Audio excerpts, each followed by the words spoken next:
Old Dominion Hemp, and he's with animal bedding, and he will take it over. Thanks. Thank you.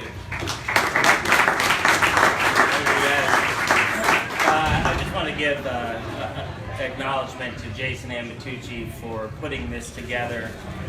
This coalition that he formed many years ago has grown into a great entity.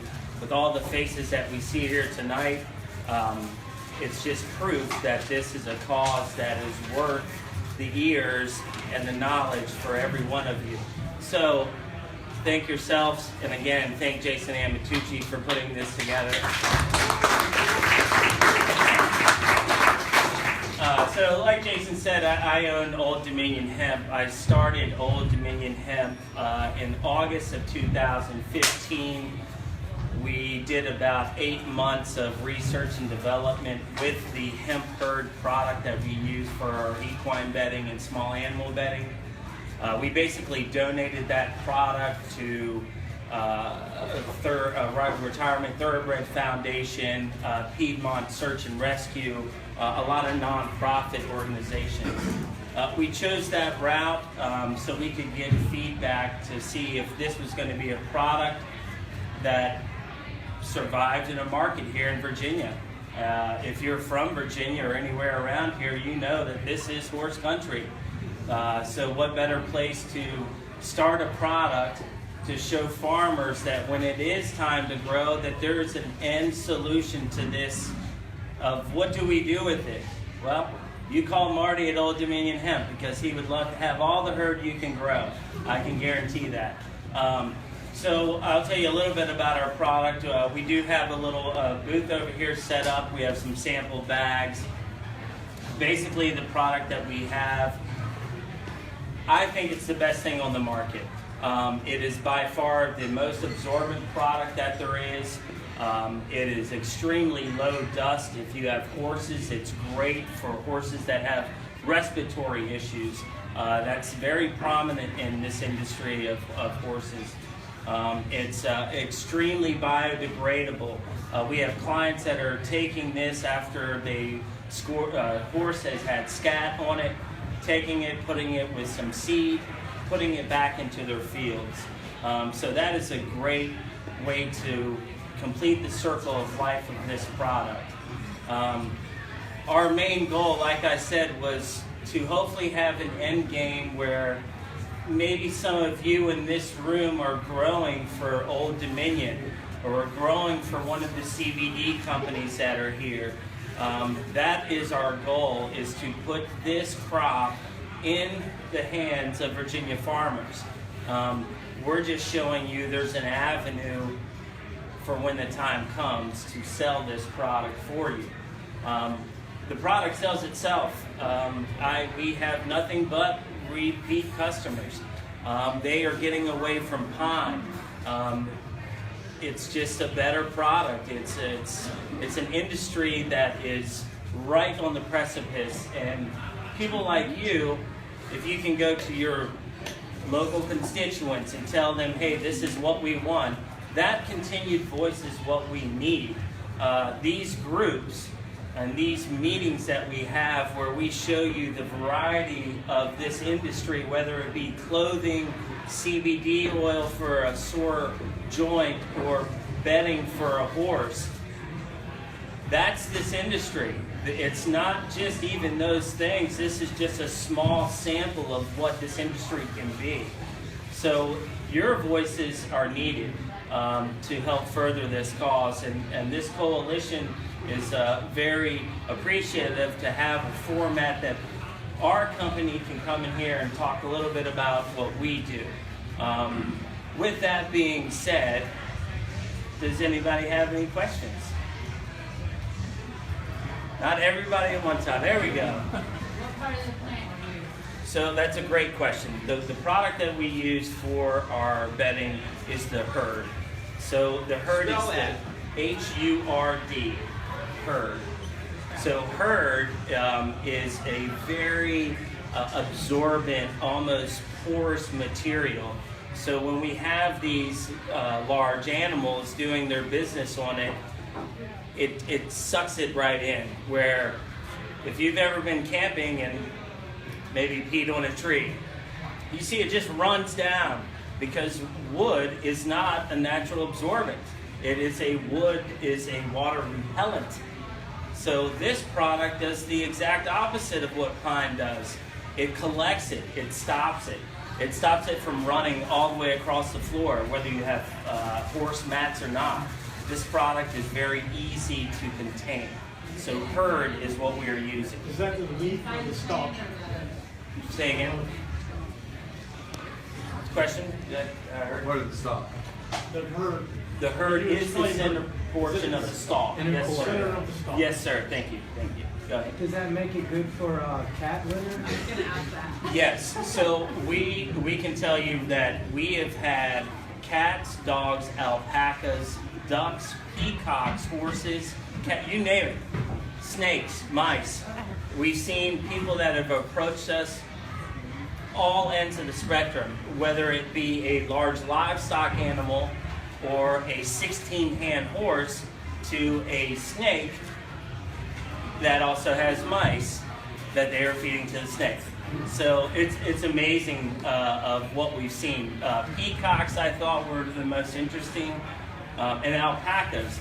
We actually had to do a test with the alpacas to make sure that our product didn't stick to their fur, because that's where they make their money, on the fur of this product.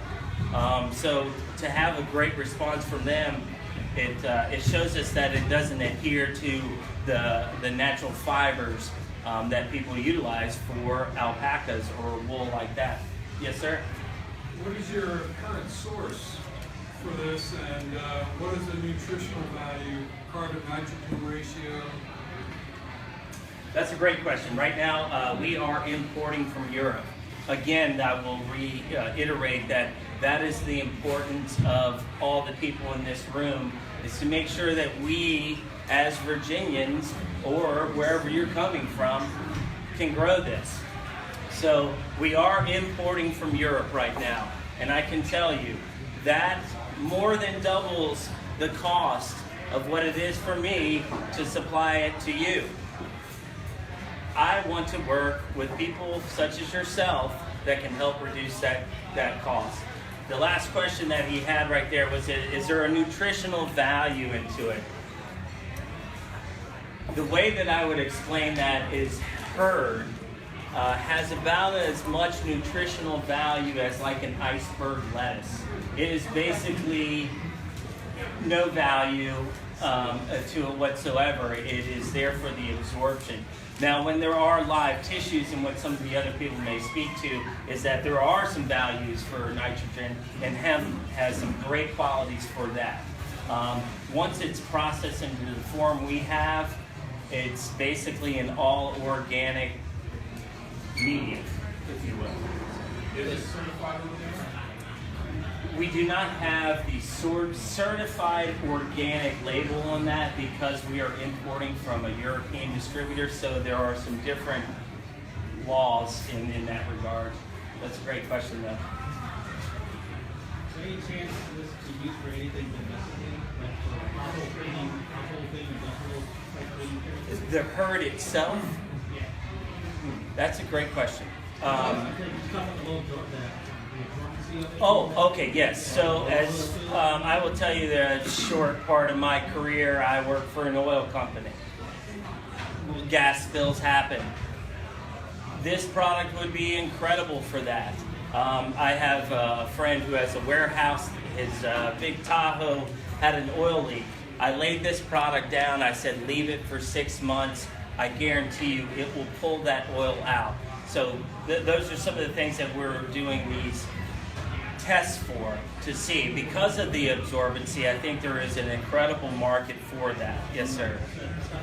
You talk about the absorption, the low dust and everything. It's Right. very good, especially when you're talking about. Right. I think that herd, if we, God forbid, ever were to have another oil spill or a catastrophe in a river, I think that herd could be used to clean this up and to be disposed of in a very environmentally friendly way.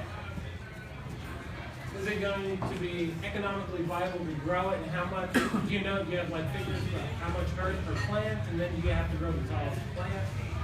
Sure, some of those numbers I think could be answered more from some of the growers that we have. And Mr. Walden and Mr. Rhodes could probably attest to the acreage and the tonnage that we're going to see, but help me if I'm wrong. We're seeing maybe 3,000 to 5,000 tons per acre. Right now it's nothing. We don't have any manufacturing. Yes, and that is the truth of it, because we do not have a process. In countries where it's grown. Yeah, oh yeah. You can do that, but we're trying to do it here. Yeah. And right now we need manufacturing. So. Yes. So on a large scale, I can tell you right now the numbers that I've put together for any individual farmer that's in this room, if they wanted to grow for my company, next year I need that person to have at least 12,000 acres. That's a lot. That's not 300, that's not 50, that's not 20, that's 12,000 acres. So we're talking to replicate what we are putting out as a company in state. 12,000 acres worth of bird every year? Very much so. Why are you in Virginia? You're taking delivery of further processed product, or are you further processing it yourself? So I can answer that question. If so, how's it shipped? Sure. So there are other states that Jason can attest to, and some of the other guys know. We do have Colorado, Washington, Oregon that are starting to ramp this up. If you took all of the states that are growing all of the hemp needed just for our individual company, it wouldn't be enough. This is an industry that is in its infancy. I'm talking infancy. It is unbelievable where the ceiling for this is, and I don't even know if there is one. My market, specifically alone, I mean, we're looking at I'm just going to guesstimate, $500 million industry in just horses, and bedding. These other guys that are doing CBDs and for health and cosmetics, the avenues are endless for this. But we'll go back to the bedding. Any more bedding questions? Why don't you use Canadian hemp? So that's a great question as well. Why do I not use Canadian hemp? So I have reached out. My beautiful 8-month pregnant wife can attest. I have been up at 2 o'clock, 3 o'clock, 4 o'clock in the morning talking to any country that grows this product. Why I do not use Canada is this specifically. It's not the same quality, and they do not process it in enough amount to sustain the need that we have as a company right now. That may be changing. I'm sure that Canada has eyes on it. But yeah, and that's what he's saying. We do have rumors that farmers that are growing hemp are they're burning it. They are burning it. So, and I know that the Chinese use that in some of their streets. They actually burn it for fuel. Sam? Which European countries do you import from? I'm just going to say we import from a European country, and I'm just going to have to keep it at that. Thank you very much. How do you sell it? Like 50-pound bags? Sure. Plastic? Our individual bags are 33 pounds. The way that I compare it is I say that one of our bags are about equal to 2 bags of pine. We're seeing a longevity of our product, if it is a straight install and strip, go from 4 to 6 weeks, where pine is a 7 to 10 day lasting. If you're in a deep bedding system, which we have a lot of our clients utilize that, they are adding 1 bag of our hemp every 10 to 14 days to maintain that depth. What's the cost difference between pine and the hemp? We are cost competitive. Like I said, if one of the bags of pine are say $4 to $6, and 12 1/4, that's where our competitive edge comes in. Plus the longevity of the length that we're seeing.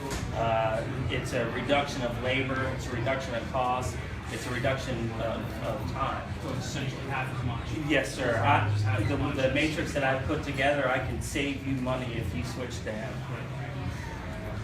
We got time for one last question. Thank you. You said that you don't use Canadian hemp because of the way it's processed and grown. I didn't, we use European, not Yeah, Canadian. Yes, that's why you don't use Canadian hemp, because of the process. Well, some of the samples that we've had were not conducive for our specs. If you wanted it done in Virginia, how could you make sure that it's Quinn, hard? we're not allowed to sell seeds in Virginia. 100%. So her question was, if this was produced in Virginia, would we be able to have the specifications needed to reply this product back to the market if it was grown here? I will work with any farmer in this room that is willing to take that risk of trying to process this, because that's what we need. We need people that are going to be at the forefront of this. Thank you, Greg. And that's what we need right now. Yes. So to answer your question, I would work day in and day out to make sure that the exact same quality that I'm giving my clients now is exactly what's coming from Virginia, because we're working into some pretty established equestrian centers, so the product has got to be at a certain level. We cannot accept something that is going to be harmful to the horse or anything. The liability is an issue. Thank you, Mark. Thank you.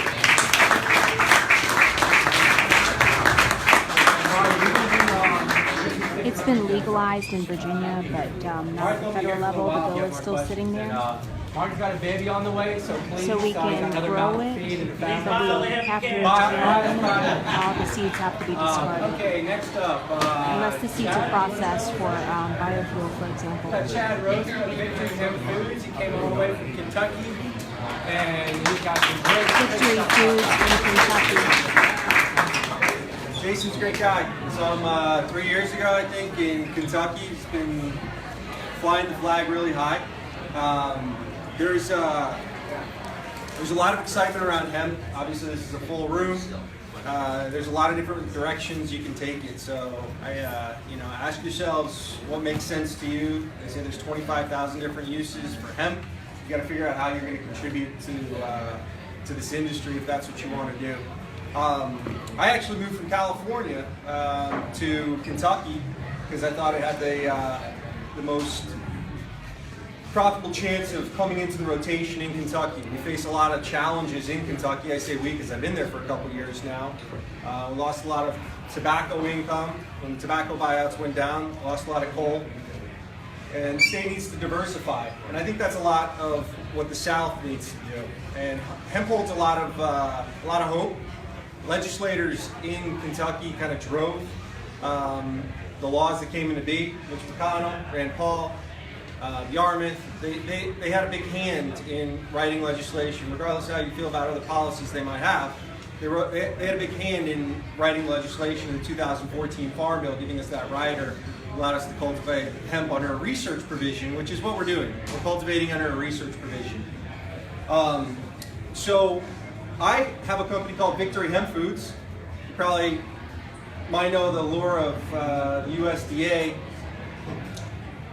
Produced a video during World War II called Hemp for Victory. They had to get farmers to bring hemp back into the rotation because all the naval admirals were banging on the Department of Defense's door saying, hey, we need this really vital resource of industrial hemp to make our ropes. The sisal ropes, the jute ropes that you provided just aren't doing the job. They aren't doing the trick. And the Department of Defense said, well, we can't really help you because we made cannabis illegal for one reason or another. And so the USDA produced a video called Hemp for Victory to get farmers fired up to grow hemp again. And they started doing it in Kentucky, and Kentucky was actually the seed source for it. Shipped those seeds to Minnesota, Wisconsin, and so they brought it back into the rotation for just a minute. Name of our company's Victory Hemp Foods after that. Obviously, we're not fighting the same wars. We're not really relying on hemp rope anymore. But we have a lot of battles we're fighting, whether it be, rural economies that have lost their factories or tobacco.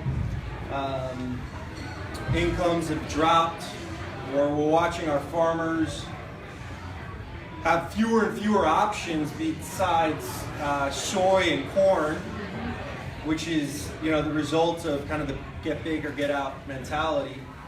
Hemp provides so many different solutions. And so you just heard from Marty at Old Dominion. He's got like this one really, really specific use for the inside of the hemp plant. And what he didn't talk about was the fact that while he focuses on herd for hemp or for animal bedding, that herd can also be used in a variety of other applications. Whether it's hempcrete or biofuels, they're using it for all sorts of different applications.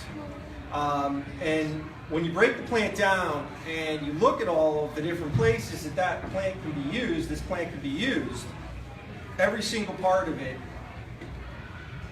provides revenue opportunities and verticals that each one of you could exploit.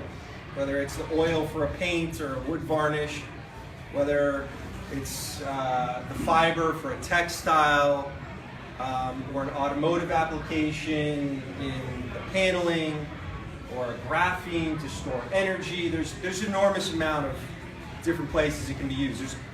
And these meetings always attract a lot of young faces and a lot of students because there's a lot of newness. And I'll go back to Victory for Hemp, or Hemp for Victory, right? Like, we're not using it for rope anymore, but there's a bunch of value-added products that it can be used for. So I focus on food. How many people, and you don't have to feel bad if you didn't, how many people ate hemp foods this week? All right, so less than half, which is good. It's a small market. I don't want to, you know, one of the things we find in the hemp industry is a lot of charlatans talking about how big the industry is and how much potential there is. There's a lot of work to be done on the market side of this to bring it into the rotation. We're growing in all of North America, okay, including Canada, which has incumbents that have gone through major exits. There's maybe 80,000 acres grown in North America combined. 10,000 acres grown in the United States. We have 33 states that have research provisions, so it's not a lot. To give you some perspective on that, if we're growing 80,000 acres in all of North America, just in the United States, we're growing 190 million acres of corn and soy, right?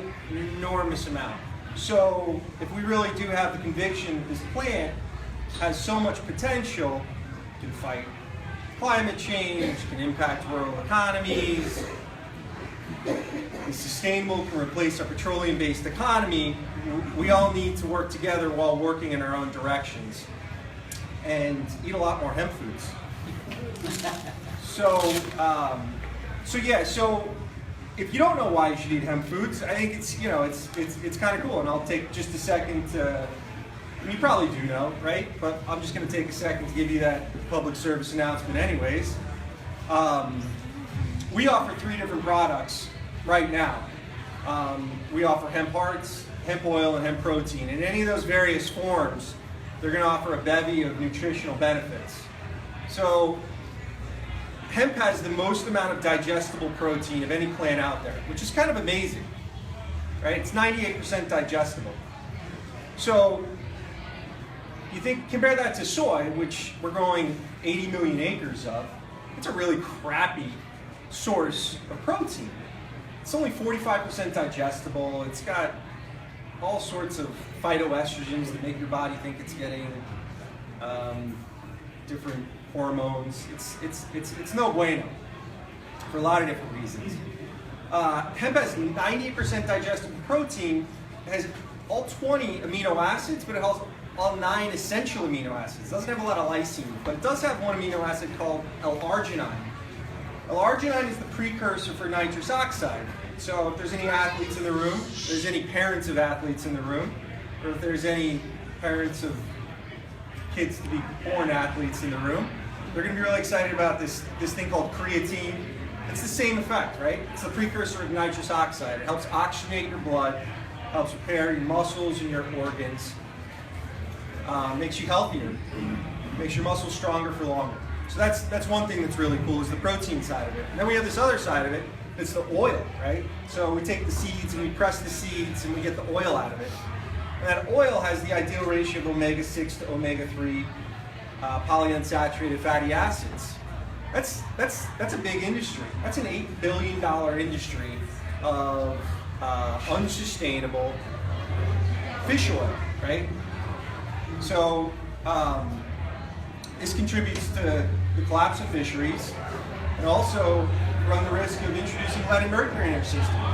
So I stand at farmers markets and I sell my product, and I would encourage all of you, if you think you're going to have a business in the hemp industry, start small, because from small things, great things grow.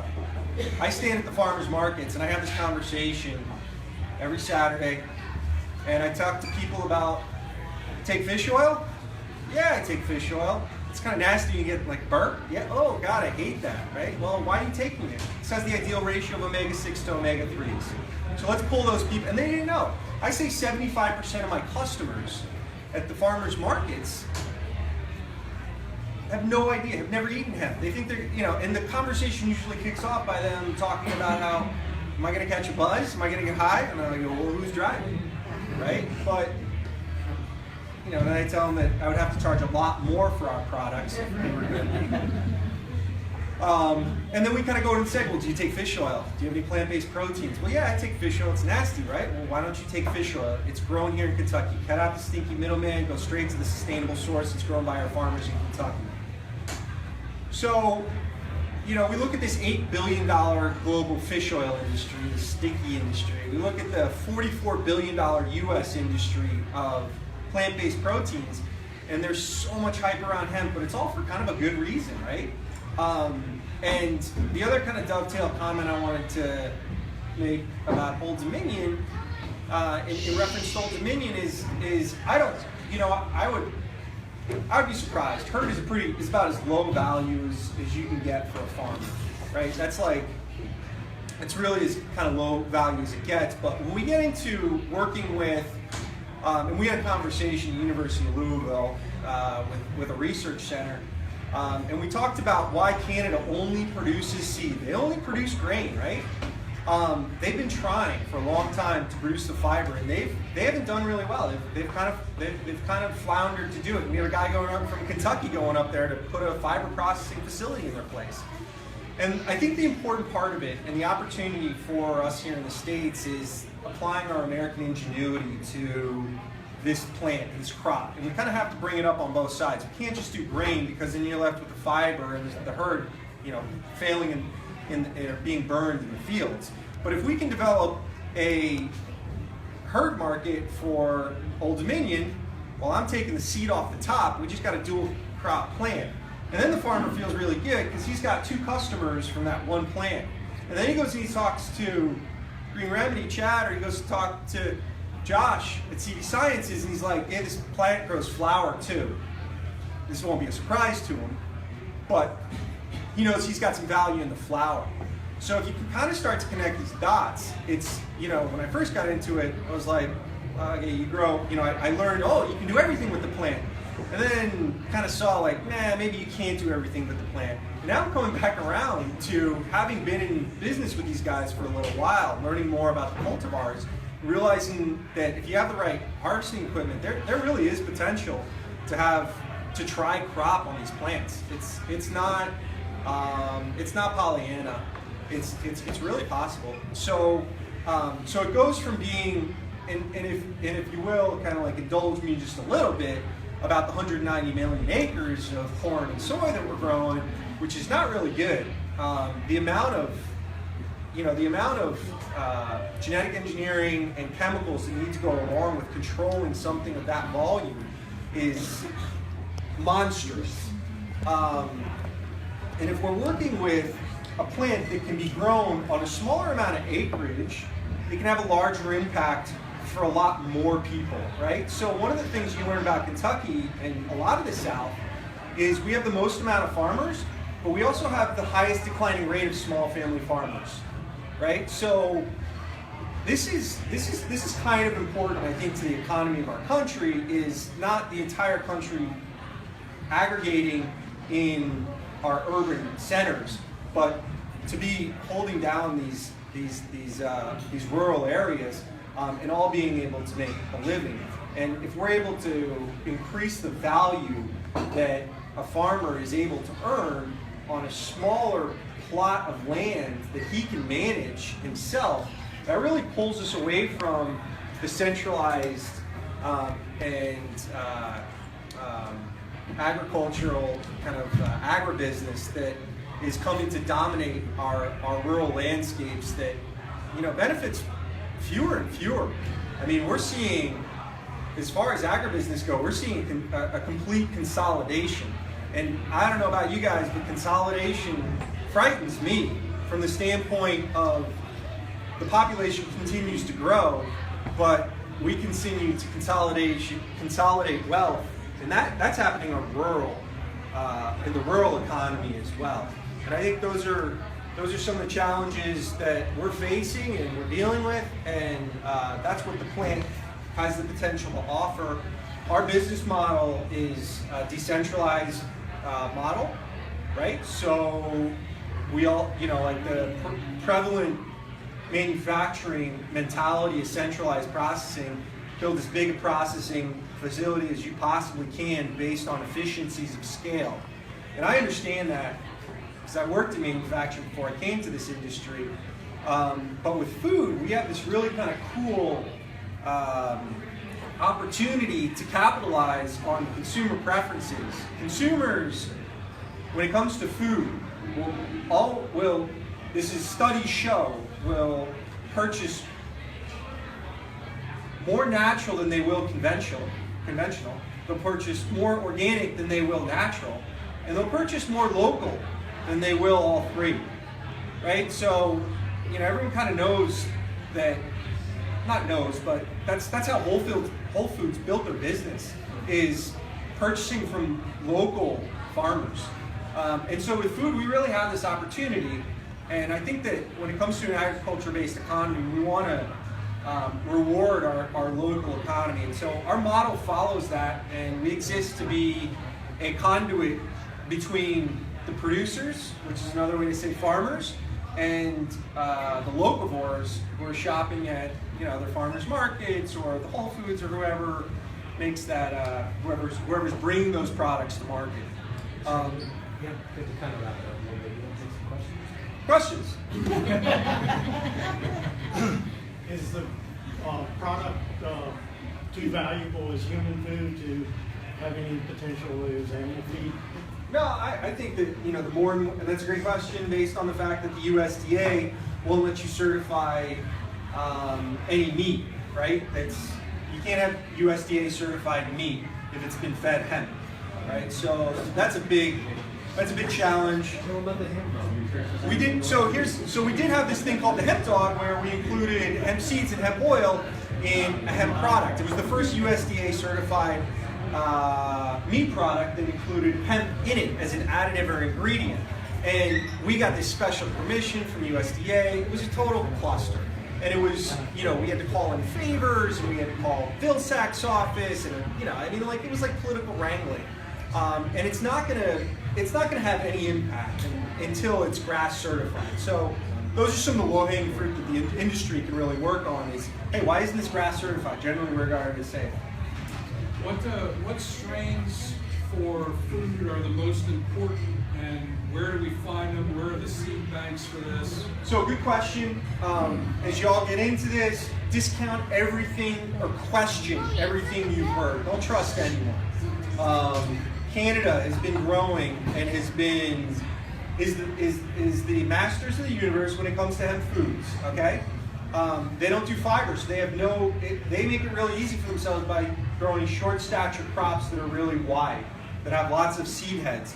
You can still grow enormous amounts of grain by having a dual crop. All you have to do is let that fiber crop go to seed. Now, you will need different harvesting equipment because typically combine heads aren't going to get up above 5 feet, which you might need to do if you have some of these crops. But go online, there's combines that will sorry, what strains are the important ones for food, and where do you Any find them? cannabis goes to seed. Any female that's been pollinated goes to seed. You can grow marijuana, anything with more than 0.3% THC. The plant doesn't exhibit any of those cannabinoids in the seed. I'm not advocating for you to grow marijuana, but phenola is what they grow in Canada. CRS1 is what they grow in Canada, right? So CRS1, go to Hemp Production Services or Hemp Genetics Inc. Go to phenola is a really popular one. They're really short stature, but those are the crops that they're growing that Old Dominion can't get any herd out of. They grow this high, they don't have much of a stalk. They're a single source crop. They don't have any CBD. But go to Asakana in Europe. They have cultivars that have great fiber and herd characteristics as well as seed. Yeah. What makes phenola good is GLAs, which is similar to the mother's milk when you have to feed a baby. So that's a really good human nutrient. And phenola has high GLAs. Has GLA, but you know, with incremental benefit, with incremental amounts of GLA. There's an amino acid. Yeah, there's European varieties that will come pretty close to that. Which, when you're talking about impacting the farmer. I have a question for some of the people up here that do own farmland. Can you give a value of what you're seeing per acre for the farmer that is harvesting a unicrop versus a crop?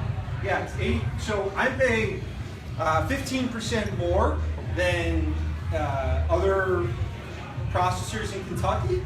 Okay, and I pay 85 cents a pound. So you have about 1,000 pound yield. You have about 1,000 pound yield on an acre, which is say $850. That's not, in my mind, $850 after you buy your seed and you run your tractor, your and your drill. And that's not a lot of money. Is that for a single cropping? Yeah, that's for single. Well, whatever. It's for whatever. I'm just going to pay 85 cents a pound for your seed. I don't care what you do with the herd or fiber or whatever. So this is why it's important that we find that we start to layer the revenue streams from the crop. That you and I talk to the same farmer and we say, look, I'm going to pay 85 cents a pound for your seed, but over here you're going to get 20 cents a pound for the herd. All of a sudden he's got, $1.05. Okay, or I don't know what your yield is, but however that works. And because $850 an acre still means that for any farmer to stay on his land, he's going to need to be growing, tilling, drilling, 200 acres. I mean, $850 ain't a lot. You're only spending a couple $100. Yeah, so it's more than corn and soy, right? But it's still not that much. It's not putting people back on their land like tobacco was at $5,000 an acre. Okay, so those are the numbers that we want to be getting back to bring more people back to it, to attract more young farmers to say you can make a viable income that's super diversified. Any other? Last question, please. So, you process your seed in Kentucky? Yeah. Okay. And can you speak about, do you know anything about the processing plant opening in Asheboro, North Carolina? I heard there was... I read about it in the paper. I read about a lot of shit in the paper. Yeah. Listen, I mean, there's going to be plants, and then, quite frankly, that's one of the, and not from a competitor standpoint, it's scary, but from an industry standpoint, it's scary. We had maybe 30% of the people raise their hand about eating hemp in here, but everyone eats corn. But we got way more people that are interested, coming to hemp meetings than there are corn meetings. We got a lot more people excited about growing hemp than they are corn. So the worst thing that can happen in this industry is that we overproduce and leave farmers holding the bag when we ask them to grow. So we need the market to be out there. We need more hemp food companies. Victory Hemp Food's just one. We need more because we have to buy that grain has to go somewhere. It needs a market. People need to understand what the nutritional benefits are. So these facilities are popping up in Kentucky because I've read that the applicants, for this growing in Kentucky is just going upwards. No, it's dropping. we had so many farmers that came in Kentucky, we're seeing a decline in the rate of applicants. Why is that? Because farmers didn't make their money. That's not true. It's about the same number of applicants, increase in acres. But I mean, he's right. You're seeing a lot less serious people. You're seeing a lot less. So you're seeing new people come on, but people who have done it in the past have been unable to move their crops to market. So there's people dropping out who have done it to say, well, I didn't make any money last year, so. I lost 3 years. 3-year period. Is that because there's no processing set up for the animal? I would say it's a combination of a lack of a market and lack of processing. When you say lack of market, define it a little bit more. So I mean, incumbents don't necessarily want to buy their products from like there's established supply chains. So they're not willing to switch to a new processor. It's going to take a few years for you to be around to tap into that market. So we have to go and we have to fight for our market, right? To, at the point and create our value. The other thing is too, we don't have the production value that we need to bring through your facilities to put this out yet, really too. So just like you said, if you can't hit that production model that Whole Foods and everywhere knows that you're going to get it, then they're not going to switch to you. Right. So as we see more and more farmers come on, as we see some new ventures and capital being put into it, and we see this coming more as a recognized true industry, then that'll come. But it also comes, and we talked about this the other day, PSA, public service announcements, educating everybody that you talk to. No, this is cannabis, and no, you're not going to get it. You got a question in the back?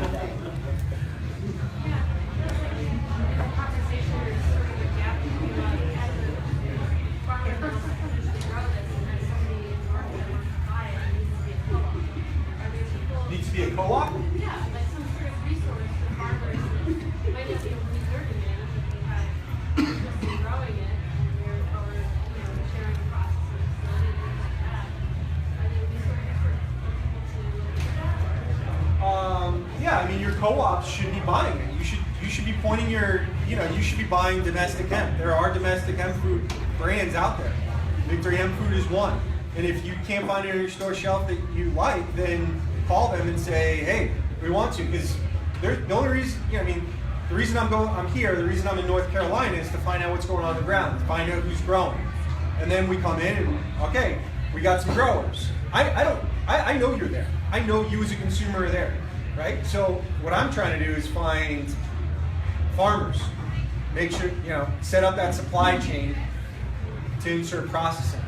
Awesome. I know he's going to be around here for a little more time, so we can do some questions. I know this is a great job, Chad. I really appreciate it. I hate to cut everybody off because this is a great dialogue. This is what we're all about. And that's why you see I brought these people here, because it's all about the connectedness of this whole industry. The next person, I got to keep it moving. We've got Chad Wilson, a great company called Green Remedy, talking about some CBD. Chad Wilson with Green Remedy. Hi, my name's Chad Wilson. My company is Green Remedy. We're a Kentucky proud hemp company. I'll come here today, but I want to start off, first of all, kind of get on something that Chad said. The thing about hemp is your brain will go a million miles. You find out, I can do CBD, I can do fiber, I can do biofuels, I can do all of these great things. But the reality is as a company, as you guys are looking to open up these new markets and new ideas and bring these to place, you better be very focused. Find that one thing that is your passion and drive it and carry it forward. Because if not, what you're going to find, oh, hemp does this, you'll be here. Oh, hemp can do this, now I'm here between the two. Oh, it'll do this, and then you have no direct path and you will never have success. Another thing that I'm going to tell you right now, you're going to probably go, oh, don't plant hemp because you can grow hemp. Don't plant it. And let me tell you why. This has happened in Kentucky. We have farmers, and I can tell you some farmers right now that, oh, I got the right to grow hemp, I didn't get the right cultivar, but I'm putting it on my ground. Don't contaminate your farm. Don't contaminate your soil. Because I'm here to tell you, as a CBD company, if you go in, and I'm going to tell you, it's going to happen just like what happened here in Kentucky. Happened in Kentucky. Oh, a Futura, 1.75% CBD. This the 3% CBD. You put that in your field, and then you grow it, and you miss one little male, and he pollinates your females, and you drop a bunch of 3%, 1.5% CBD in your field, and then call me and say, I want you to put your 14, 18 plus % CBD cultivar. I will ask you, have you ever grew hemp? And if you said yes, and you tell me that cultivar, I'm going to say no. I don't want it to go on that plot. You will ruin your crop. Don't plant hemp just to plant hemp. Have a mission, have a goal, and understand what you're doing. There's no sense in anyone in here making the same mistakes that we have made and that others have made as small businesses because we've had to learn on our own. There's no sense. We want to share that with you so you don't spend your money and waste your money on this, on bringing something and making a mistake that we've all already made. It doesn't make sense. Use the people that you know in this, like this here. This is an absolute great event to bring that connection together. Form you a co-op. Get your plans made and put it together and make this a success. You have to work it. The old saying is you're either moving forward or you're moving backwards. Make sure you take a step every day for hemp, and you do that, just like I said, when you walk out through here, hey, talk to these people about hemp and you educate them about hemp. But just in a nutshell, that's what I wanted to say, because I think that that's something that you need to consider, because you don't want to contaminate your crop. We look at the DEA, they've been trying to eradicate hemp for almost 80 years now. They keep on going back to the same farms. So think about that as what you're doing to set your crop and what and your goals. Think about what you're trying to achieve. But we're Green Remedy, and basically what we do is we breed, cultivate, harvest, grow, extract. We do everything. We got into this about 5 years ago. We actually started forming the company.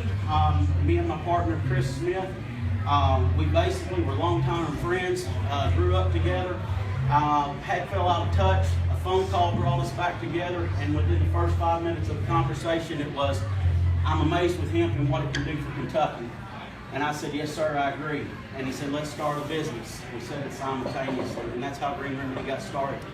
We started making and selling products from other companies at first, and we was selling, and you're gonna laugh, we was selling $200 and $300 bottles of CBD oil when it came out at a flea market. That's where we started. People said, you guys are crazy. Next thing you know, we was doing $6,000, $8,000 a month, and we was like, hey, we really can do this. So here we are. We invested in technology, we invested in understanding and providing and getting our farmers co-op. Because at the end of the day, what I do is absolutely amazing, but I'm absolutely useless and no good without you, without the farmer. If I don't have that hemp coming in to turn that into a product, then I don't have a company. So, and like Chad had talked, and that's what we're trying to do. We're trying to figure out, because right now, CBD it's a very, very costly infrastructure to put in place, but it is one of the easiest infrastructures to put in place right now. And the thing about it is we're trying to figure out how we can do that, how we can put that. Basically, we hunt cultivars and we crossbreed them onto our cultivar, so that I can make a dual or tri-purpose crop, so that farmer can make streams of income off of everything. Because at the end of the day, my loyalty is to that farmer, and my loyalty is to my state and changing that, the same as it is with you guys. So the thing is CBD it's what we're seeing, and Chad kind of hit on it. You're seeing, I believe that CBD is fixing to be in everything. It's fixing, you're seeing it in water. It's such a natural component of our body. Most people don't realize this. CBD, cannabidiol, as soon as your brain starts to form and you're in the womb, your body, the mother is kicking out cannabinoids to your brain. This plant ties into our body perfectly. So what we're doing is CBD is cannabidiol. And I want to tell you, anybody know, y'all know what CBD is? Pretty much? Okay. CBD is the compound cannabidiol. It's found in the flower of the plant. It does migrate. We have seen it can be in the leaf in different places, but all that you're saying, it's in the flower. That's where we want it. That's the place that we want to go after. The CBD is the compound that you're seeing that's helping the children with seizures and different muscular dystrophy, all kinds of different things. I want to just tell you real briefly, I have a young man, his name is Eli. He's 6 years old, he's from Hyden, Kentucky, and Eli was suffering. We found out about him. He was in the Lexington Herald newspaper. Reached out to him, finally found the parents. They changed their names. After 3 days of hunting on Facebook, I finally found a picture of that little red-headed boy, and I called his mama and I said, please don't think I'm crazy. And she said, what? I said, my name's Chad Wilson. I'm with Green Remedy Hemp Company. She immediately starts crying. She said, I've been looking for CBD. We gave Eli, he was suffering from over 25 grand mal seizures a day, and then over 75 micro seizures a day. 2 days on CBD, which we give to him, and we take care of several companies. The only reason I want to tell you that is that I want to prove who we are as a company. Yes, we have to make income to keep our doors open. But I do this for one reason, and that's the people that need this compound. The second is for my farmers. Eli had a need. 2 days in, Eli quit having seizures. 3 days in, at 6 years old, Eli never spoke. Eli said his first 2 words. 8 days in, Eli started speaking in sentences. You can go on Facebook on Green Remedy. You can see this story on August the 21st from the Bowling Green Daily News. I have a little girl named Serenity. She has a disease this long I can't even begin to pronounce it. Her little hands are stuck together. She's been this way for 7 years, over 60 seizures a day, 1 month on CBD, which we give to her, and Serenity's arms are moving. Serenity is seizure-free. Serenity has started to say words. There's power in this plant.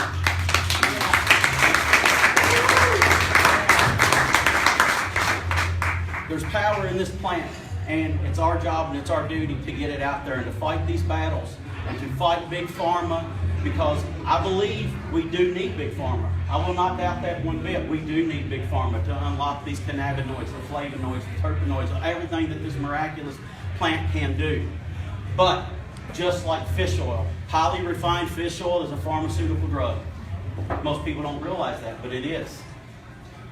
We have to exist in the natural market and the pharmaceutical market. So we do need them. But something that we can do for $50, $60, $70, whatever a bottle, companies want to charge $1,200 and $1,400 for it, it's wrong. It's wrong. Them families and all the pills, big pharma's had their hand in them kids and they've grasped on them for too long. And we need to look at alternative methods of healing. So I wanted to tell you that, but real quick, then I'm going to get back on Green Remedy. But I got to tell this one. My father had a stroke March of 2015. I don't even know if you know this. My father, 6 months into it, my father wasn't getting any better. He was living with me. They said he would never live on his own and never drive and absolutely never do his passion again, and that's riding his motorcycle. 6 months I watched my father flounder around and not getting any better, couldn't speak. It might take him 3 minutes to answer you at yes or no questions he could answer, but if you had to formulate a sentence, oftentimes he couldn't do it. I went to my sister-in-law and I said, she's a doctor. I said, I've had enough. I want to put him on CBD. She wouldn't let me put him on CBD. She said, there's not any scientific evidence. So we called Germany. We called our contacts in Germany. They've been studying this for nearly 30 years. Israel, right at 58 years. She's got a bunch of neurological studies and sent to her. You know what her response was? These are invalid because they were not done in the United States. So I proceeded to call her a hypocrite. That's right. And let me tell you why. Because I told her, I said, Annie, you drive that German engineered car because you said that BMW has better science behind it. So how can you say that this is invalid? She didn't have anything to say. So at that point, I put my father on CBD and I put my father on Chad's hemp parts, and I put him on 1 teaspoon a day of cold-pressed hemp oil because the compounds that regenerate DNA are found in cold-pressed hemp oil. My father, you can go to my Facebook, you can see it. My father, after being on CBD for less than 10 days, we go to a speech therapist in Bowling Green, Kentucky, John Paul Logston, at the Greenview Regional Hospital. He walks out and he says, oh my God, Chad, what have y'all done? This is nothing short of amazing. I was prepared. I had my MOU, my DEA permit. I had my bottle of hemp oil and my CBD extract in my back pocket, a brochure and a business card. Because I knew what was fixing to happen. My father got this look of fear in his eyes because if y'all had met me 7 years ago, I was one of them. No to cannabis. No. All I'd ever heard my entire life was don't partake of the devil's lettuce. So as a good Southern boy, I did what I was told. But I got angry when I realized that my family had lied to me. And I went to my mom and dad after this, when I first got in this, and I was like, this was before the stroke. And I said, why did you lie to me? And their answer, we didn't. That's the trick that the government has played on the whole population. My father wouldn't have been speaking, but like I said, he comes out and John Paul Logston says, oh my God, what have you been doing? And he sits down there in front of me, and I reach in my pocket, and I reach back here, and I said, Mr. Logston, I said, I give him CBD oil. You know what the first words out of his mouth was? That's illegal. And that's when I said, no, sir, that's where you're wrong. So I pulled out my DEA permit, I pulled out my product, I pulled out everything. And I looked at him and I said, shame, shame. And that's exactly what I did. Shame, shame, shame on you, Mr. John Paul Lofton, because you of all people should know this and should be giving healing to folks that if it could help them, because we know it doesn't work.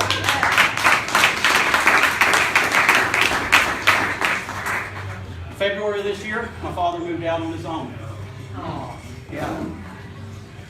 3 weeks later, my father was driving his truck. And I don't know what it is now, 50 days, something like that. My father came back from Sturgis on his motorcycle. No GPS, a flip phone. He planned it, he made it, he did everything. He got out there and he said, I waited 2 hours for a beer. This isn't what I thought. I'm going on to see we went to see, I don't know what all he's seen now. Well, I tell you what, I got real lucky. He called me one night. He said, I'm setting up my tent in the Badlands. I said, Dad, that's illegal. He said, they can take me to jail. It's beautiful. And he camped in the middle of the Badlands. So the thing about it is I have personal truths and stories. Not only what my father, but what CBD has done for me and changed my life. This is real. We're not snake oil salesmen. I'm not selling you something to get you high. I'm selling something that's already a part of your body, that the government has taken away from you and denied you. It is optimal for your health, and everyone should be consuming CBD and hemp food on a daily basis. And it's not about selling you something. It's because it is vital. Absolutely vital to your health. How much time I got? Go ahead. Okay. Next, hold on. Next, I want to talk to you real quick about your farmers. Like I said, get you a dedicated path, know the path you're following. We're here to help you. Don't spend money that you don't have to spend. Use people that have been there. Because the going joke in the hemp industry right now is if you want to make $1 million, you got to spend $3 million. And that's the truth. It's the truth. We have to build, just like he said, buy it, use it, put it in everything. We're seeing the millennial generation just like my son. If you tell me, let's go out to eat. Okay, let's go to, I don't know, let's go to Domino's, just throwing out something. Not being paid for them in any way. But my son will say, no, I don't eat like that. You're seeing a millennial generation that will not consume and do what we do. Times are changing. Just like what we're seeing at Standing Rock, we're seeing these young people demand change, demand sustainable responsibility. And as a farmer, there is nothing greater that you can put in that soil, and I believe it, and I will hype it up because I think it's the most amazing plant out there on this earth. Yes. And I think that we are just now beginning to unlock the capabilities of this plant, whether it's graphene, foods, or whatever that may be. I just happen to be in the CBD side of it. So the thing about it is, farmers, feel proud in what you're doing. Gladly plant that seed in the ground. Make change for Kentucky and make change for your farm. Kentucky. Make change for Virginia. Sorry, folks. Don't throw nothing at me. But because the thing about it is I can't grow everything. I can't do everything. Chad can't. Josh can't. We can't do it all. We need every one of you. And the thing about hemp is it can put a diversified income on your farm that will not hurt your soil, but actually phytoremediate contaminants out that will actually sequester carbon and bring it into that soil, so you don't have to put as much fertilizer on rotational crops. It's an amazing plant. We just have to unlock all of the abilities through it, and that's available to it. We have to find those investors that are not scared to jump in and put this money. That's the problem that we're having in this right now, is the fact that it's a CSA, controlled substance, and there's not even a compound in it to get you high. Now we combine that with the fact, who in here knows that the U.S. government has a patent on CBD? Is that not hypocritical? It's the most crazy thing. Is that not the craziest thing you've ever heard? You cannot, they have a patent on it. What I don't understand is how did they do, if there's no medical benefit, how did they get the research to put that patent on there?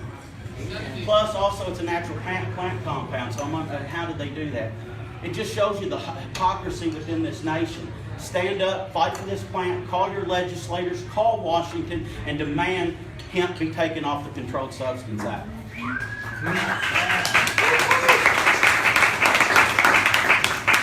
Now, a little bit about Green Remedy, because I know my time's running out. But what we do is, like I said, we breed cultivars, we hunt and find different ones that the state will allow us to bring in. We have our main cultivar that we're breeding all of this to. It is designed to be a dual purpose crop. We have found one of the largest hemp stalks. It's producing about a 3.5-inch stalk. We are crossing it with CBD components so that we can get a true great dual purpose crop for the farmer. And that's where our dedication lies, is, like I said, to the people who need this compound and for the farmer. And also, watch out for us. We are starting, the little boy's name is Eli, the little 6-year-old. We're starting Eli's Hope.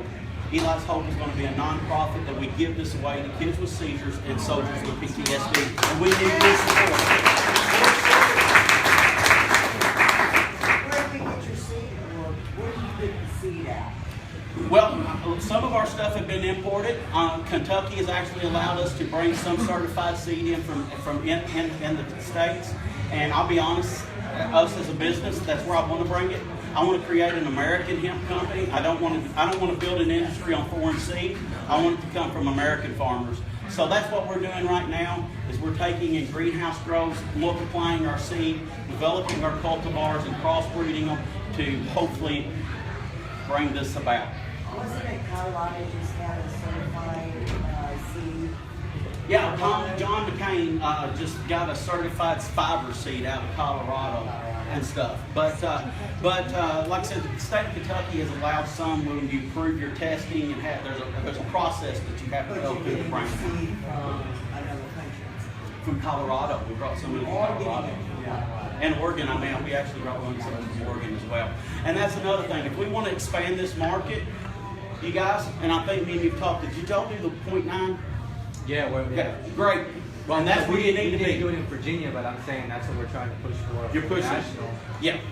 But see, that's another thing that we need. We need to lobby Congress, and we need to get this farm bill and stuff. Well, farm bill's going to expire in 19, but we need to push for laws to be changed, because what's happened is that there's an arbitrary number. Where do we want THC to be at? Oh, 0.3? Okay, because that's the European Union, that's how Canada. The thing about it is it's like, for us hemp, it's like working in handcuffs.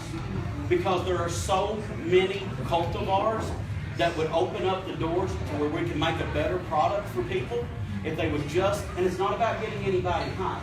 It's about giving us the room to work within the cultivars to bring the best crop, to bring the best product to market. Is there a number that you would choose instead of 0.3? I would like to see 1%, but I'd be tickled with 0.9. I mean, honestly, I'd just like to see it all removed and just do like, because her shirt says it best. Can't spell healthcare without THC. But Virginia is at 0.03 now. 0.3. Yeah, 0.3. As is the rest. Yeah. I mean, that's the industry standard, and that's not going to be a point we're going to push. But we do want protection for the farmers. If it does go over 0.3 by a little bit, then they're not criminally liable. Yeah. And that's what you're seeing in Kentucky. They're doing that as well. But we need those constraints removed to be able to work more freely and to bring better cultivars in. Besides the liability issues, do you have a social justice contract with your growers? A social justice contract with the farmers, besides being liability. So, do you ask them to have to treat their workers in a certain way? Do you ask them to pay a certain amount to their workers? Do you have a social justice contract? No, I don't. With your farmers? At this point, no, I do not. I mean, that's something, and that sounds great right now. But right now, we got enough just trying to figure out how to get an infrastructure, how to get this in place, other than trying, I agree that it's absolutely important. It's important to think about that. So. But right now, honestly, we've got to get the infrastructure in place to even be able to get this up and get all of these. Right now, we're hobbling. We need this industry to be galloping and trotting and eventually running. But without exploitation, I would hope. Oh, absolutely. I agree with that. We're not going to have Galbraith. All right, one last question in the back? Yeah, I think down the road, are we certain that some people like Monsanto aren't going to get involved in the seed business? I think they already are. They already are. They already are. Yeah. I mean, you're already seeing in what, Uruguay? Isn't it Uruguay? Uruguay, Monsanto's already working on some GMO and stuff. Yeah. I mean, you know, I know, honestly, that to me, Monsanto getting involved would be one of the worst things ever. That's right. And that's just my personal opinion.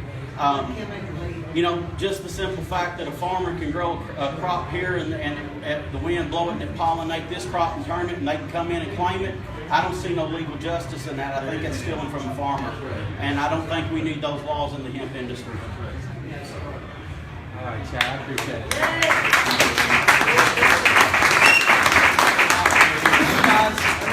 They're all going to be here on this table, and they've got products here, so check them out if you have more questions, definitely. The next person, I want to keep it rolling. Tatiana Colina from Spacey Cloud, and she came all the way from Washington, D.C. She's got an awesome clothing company that incorporates hemp. And actually, she's got a little... This is Tatiana Colini from Space Cloud. Got a little video. She's the one who makes the clothes out of hemp products. She's originally from St. Petersburg. She lives in Maryland. It's a Washington, D.C. based streetwear and action sports. And I'm going to so it's a Washington, D.C. based streetwear and action sports. And I'm going to start with a short video to give you an introduction about my company.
Spacey Cloud.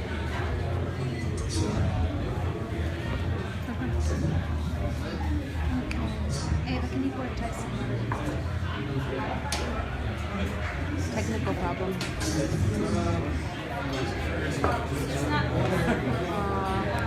She makes some neat clothes out of hemp. This is Tati.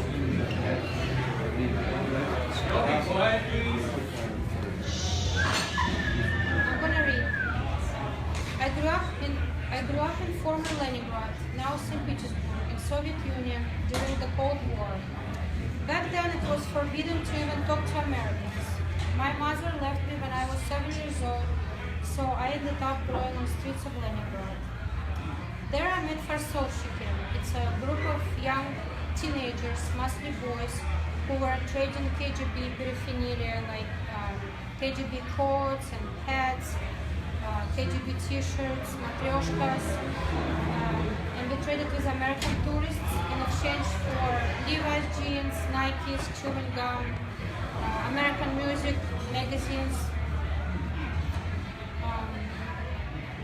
We traveled to many big cities in Soviet Union and met American kids our age who introduced us to Wild West, its music, fashion, and culture. Soviet society looked down on us. In their eyes, we were immoral capitalists. But nothing could stop us. We were the first wave of Russian entrepreneurs. The rebels, the daredevils. Being free to follow your dreams and open to new opportunities was a new intoxicating feeling, and we couldn't get enough. Fast forward to 2012. I was walking in Washington, D.C. and saw an elephant-shaped cloud. It was free, playful, flowing its own direction. It was kind of spacey. That elephant-shaped cloud gave birth to my company called Spacey Cloud. Since 2014, we introduced over 14 categories of different products, including blazers, jackets, dresses, and here's some examples of it. specialize in printing our own artwork on fabrics. This is the artwork and design. It's a Jimi Hendrix, and we created and we did from start to finish, and we produced it in the United States. And all of the fabric left over, we upcycle and we put it on hoodies. So we took the patch from fabric.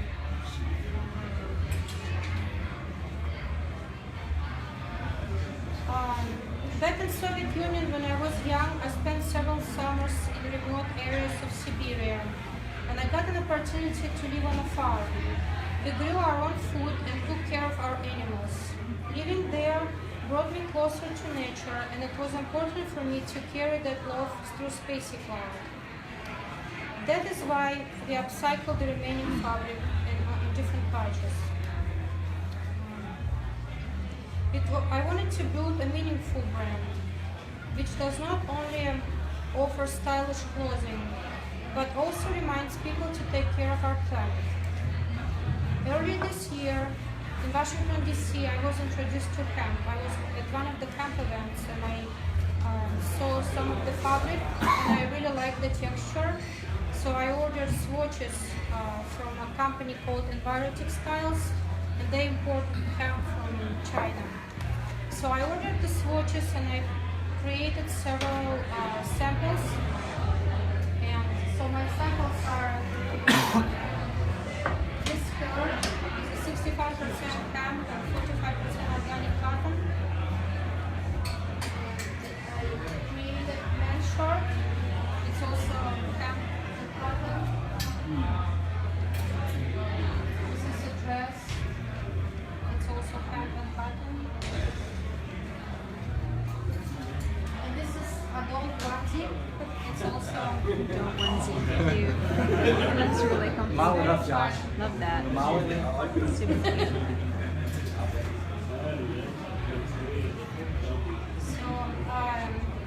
So I really like the results of my collection. There are many reasons why hemp is the right choice for Spacey Cloud. Here are just a few reasons. Hemp fiber is strong and durable. Hemp holds shape. It is good for, it has good insulation properties. Hemp is warm and soft. Natural organic hemp fiber breathes and it's biodegradable. Hemp blends easily with cotton and silk. There are many environmental benefits for using hemp, and it can be organic and healthy for our planet. Because of those reasons, hemp is in line with Spacey Cloud mission. It brings awareness to the healthier choices we can make. It goes perfectly with Spacey Cloud's slogan, cut loose, hang tight, recycle. Creating hemp products and being one of the pioneers is just like being Leningradsky Kharsolshiki. Being part of the hemp industry awakens my rebellious spirit and also spirit of Spacey Cloud. From point of view of fashion and aesthetics, Spacey Cloud hemp collection will take this material to a new frontier. Spacey Cloud hemp collection will challenge limits of what can be done using this plant fiber. It is not just for open packaging. Through our use of custom printed fabric, we will introduce a product that merges action sports, urban wear, pop culture, and hemp. And it all can be made in the United States. Spacey Cloud's first hemp product will be introduced via Kickstarter in January. We will start with onesie, and we can advertise through High Times, Women Grow, Normal, and several other organizations and companies. My goal is to go through Kickstarter from start to the end and get feedback from people, and then see where I want to go next, which product I want to produce, which other hemp product I want to produce. If there are people in here that could help me to spread the news or help me to promote my Kickstarter, I would be very appreciative. And you can learn more about Spacey Cloud at spaceycloud.com, on Facebook or Instagram with Spacey Cloud. And I have some stickers over there and hats, and business class. Cool. Thank you.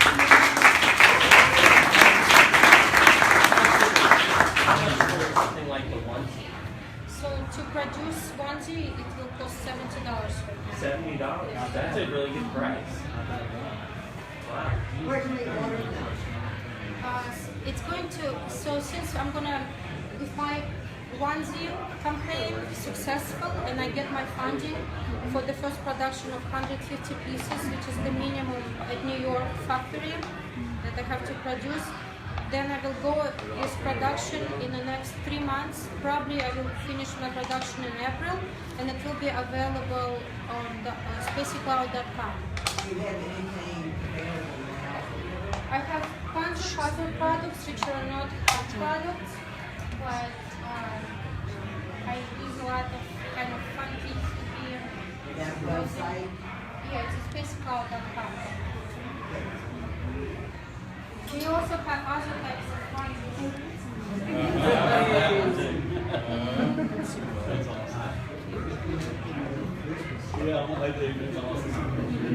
Have you ever thought about uniforms, like the black shirt? Like this one? Yeah. Well, I think I thought about it, but I need help if anybody has other ideas. Maybe it would be great to work with a restaurant and to propose like a logo. Yeah. If anybody has any kind of idea, I'm very open to collaborate.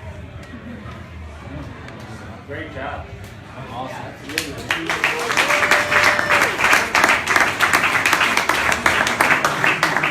That was very inspiring, and that was a great story. We appreciate that. Thanks Very for cool coming down. talking. And we will help you out with your Kickstarter, definitely. Okay, and to finish the night off, we got with the business section, we got Josh Hendricks, my good buddy here, and he's going to CD Science. He's talking more about CBDs. Thank you. Woo, Joshy! So I think they left me with like 4 minutes to talk. So. No, you're good. You're good. You drove a long way. That's never happened in your life. I don't mind it. There's been a lot of good things here said tonight, and a lot of good information, a lot of good companies being represented here tonight, and just a really good effort on Jason's part and the Virginia Industrial Hemp Coalition. There you go. You got it right.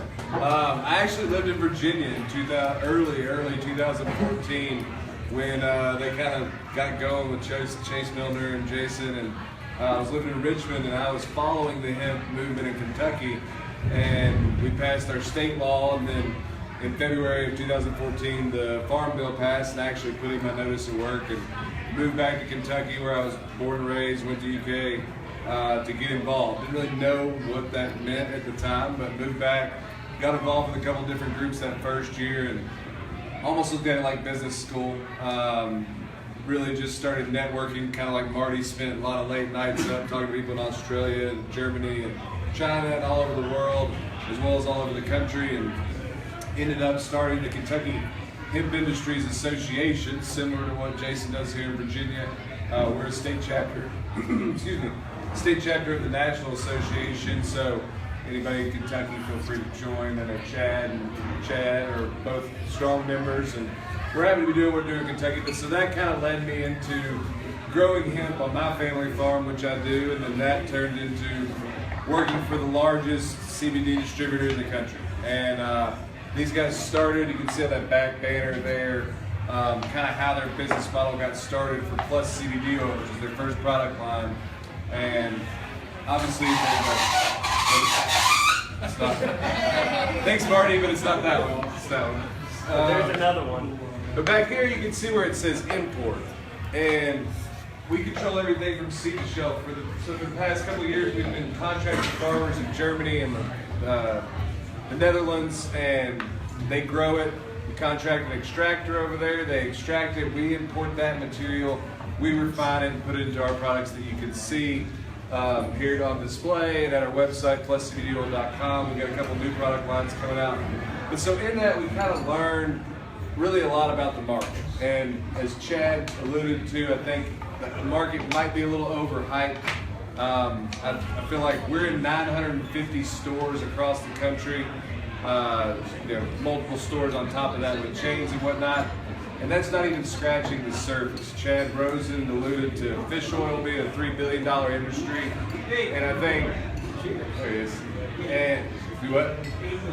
$8 billion industry.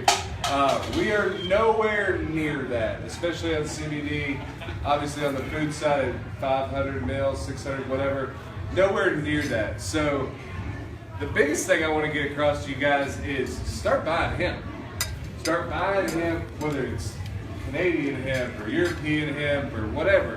Whatever you can find in your local market, check it out. We're in a local health food store here in Charlottesville. It's one of the 950 stores we're in now. When I get the sales report every month, we're doing a couple commas worth of business. And that seems like a lot, right? But it's not, because this business is expensive. This material is not cheap, and importing it makes it that much harder. So my job when I got hired over a year ago is to scour the country. And obviously we start in Kentucky, where I'm from, because go Cats and whatnot, but the rest of the country is going to be a supply source for us too. I mean, as I think Chad or Marty alluded to, there's not enough hemp in the country right now to supply my company for a half a month. If it was all to be extracted for CBD, that's how much we're doing. So, when you put that in the numbers into perspective, it's unreal. So we need to grow more, we need to process more. There's a lot of money involved in that. There's a lot of chicken and egg scenarios going on there. So all this is kind of leading up to be said. It's not going to save the world yet. There's a lot of potential out there for this to happen one day. But the main thing you can do as supporters of the hemp industry and people that want to get involved in this and want there to be an industry 5 years from now for you to be in, is to support it with your wallet. I know that sounds terrible. I'm not a salesman. I don't even know how our sales guys pitch this normally. I've just come to this conclusion after a year of it's going to take longer than we thought to really establish a domestic supply chain. And no one's going anywhere else to get it right now. We're all just sitting on what we got, kind of waiting on the next big thing to pop. But if everyone will support it and try it, the thing, I'm not here to advocate for CBD or grain or fiber. I mean, technically I'm here to advocate for CBD, but all of it. Just buy it. Just buy some of it. Buy something. Buy a hemp t-shirt. Buy hemp food. Try CBD oil. And if you try CBD oil, the best recommendation I can give you is try it every day for a sustainable period of time. You can take it for 3 days, might not work. You can take it for 6 days, might not make you feel any different. A month, if you don't notice it, try not taking it after a month of taking it. You'll notice that you're not taking it. I promise you. I take it every day. It works great for me, but it's not for everybody. Just like you may not need vitamin C. You may need vitamin C, you may not. It may be one of those things where your body doesn't need CBD, but a lot of people do need CBD, as Chad alluded to. So we want more people to start trying this. We want more people. We want to get it in more hands, and as Chad said as well, we want to make this affordable for everybody. We want this to be something that everybody buys, like Tylenol. I mean, that's a terrible example because Tylenol does things. But we want it to be that affordable to where it's in every store. It's just a constant day of life. We always talk about how do we get it into more people, than most people's hands. For lack of a better term, we say soccer moms, right? Because they get it.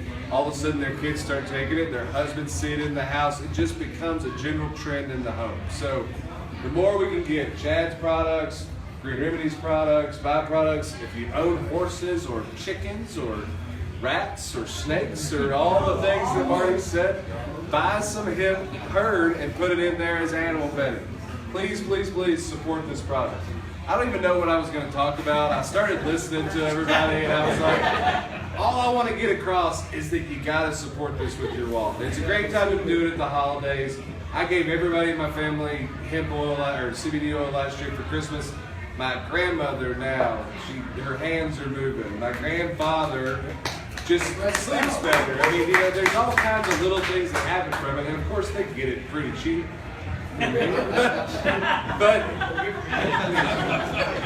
but the way you can support this is in incremental things.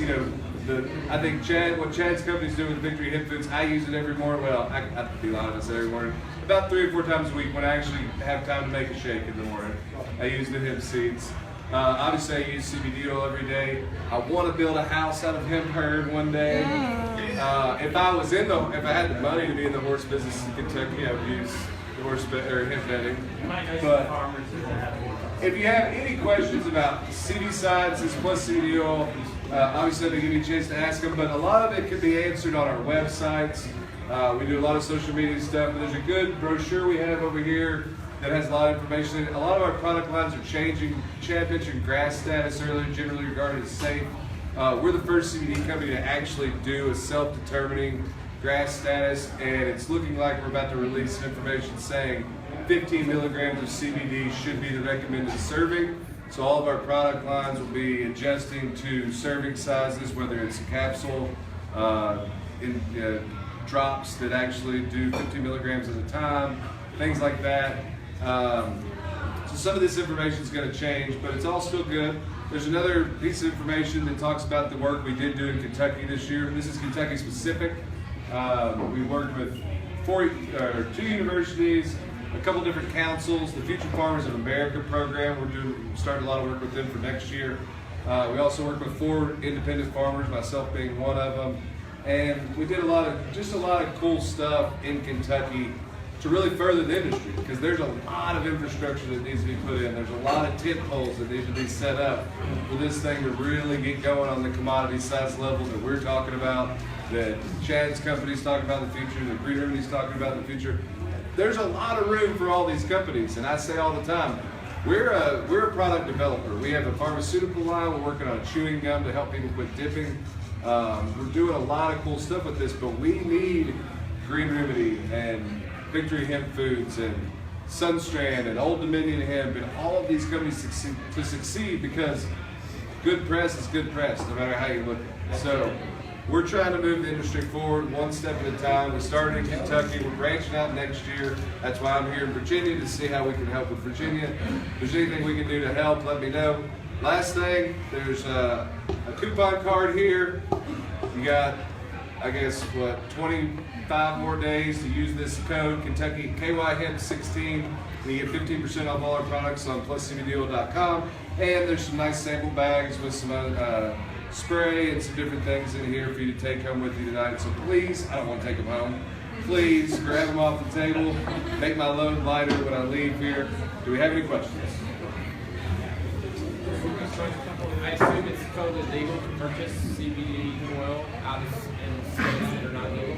We sell in 48 states. Missouri and North Dakota are having some issues right now, so we actually don't ship to those states currently. We had some stuff get stopped and paying a lot of attorney fees for that right now, so trying to figure those 2 states out, but everywhere else is.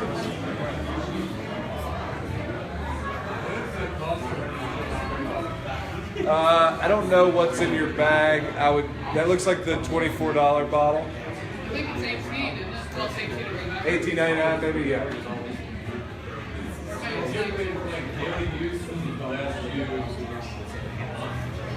Probably a couple weeks. You generally, the first spray, I don't ever count it because it's kind of like a warm-up spray in my opinion, but I use CBD every day. So.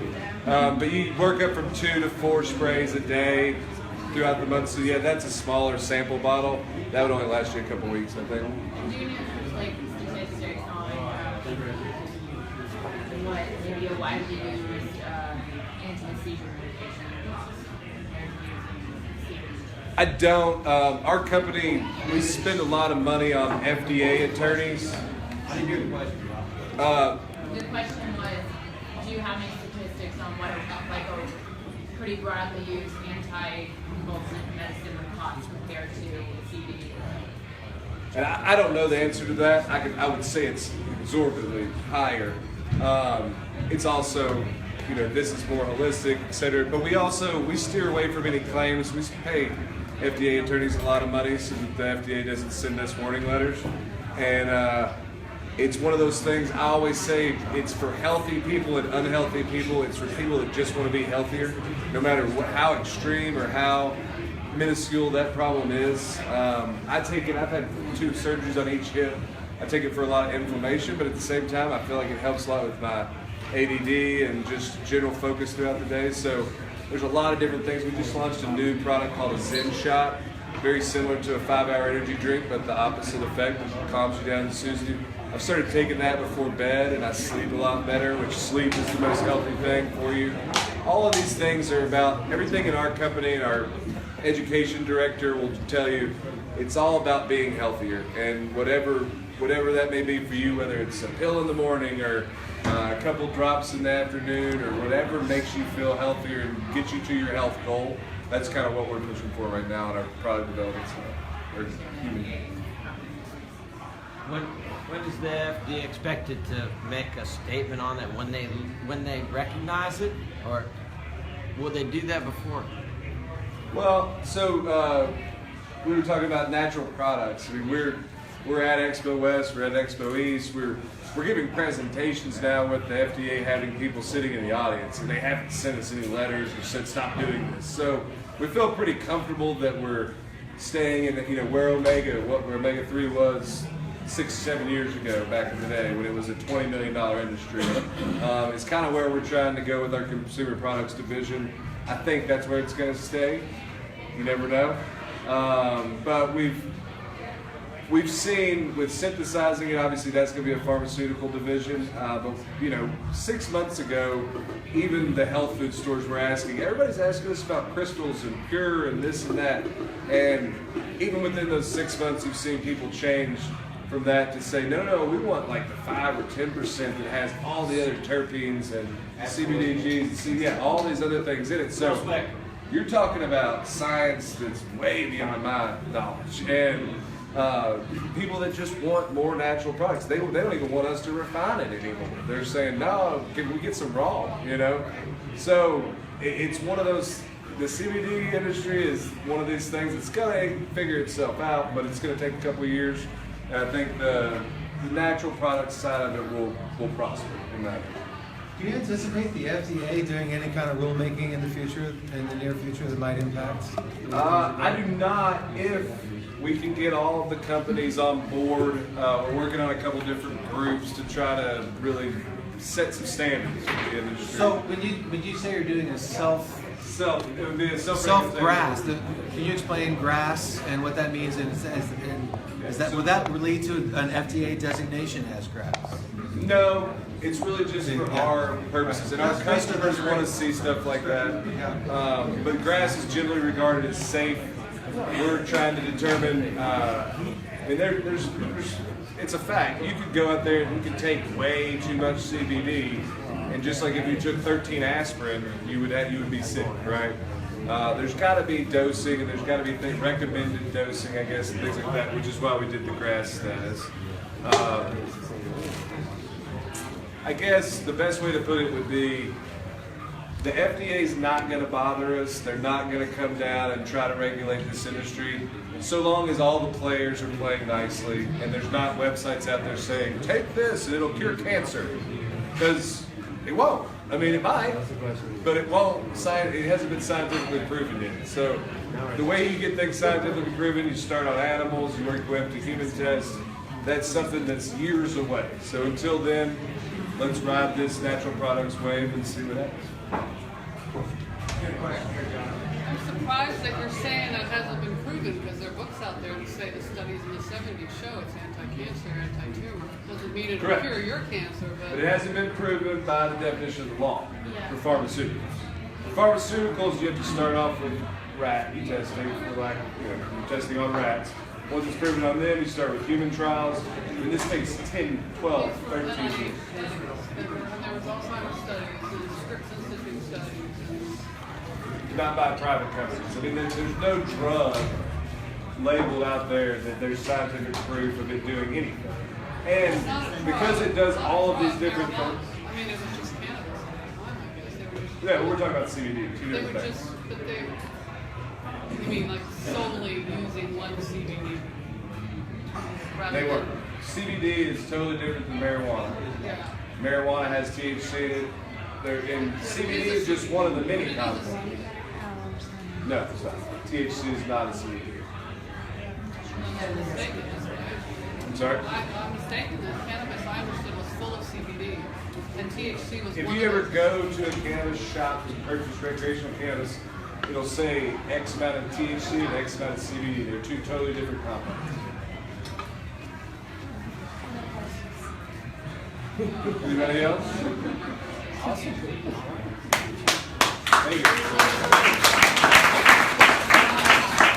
As you see, all your these samples. Yes, free samples. And as you see, all these people here are the real deal. And that is why we brought them here, because this is how we're going to move the industry forward. They're all going to be here for your questions. At 9 o'clock sharp, we're going to start the presentation, a 12-minute video on the Virginia hemp harvest, sowing to harvest with some music. And we'll have our farmers here to answer questions, and then we'll have bringing it home after that. So enjoy yourselves.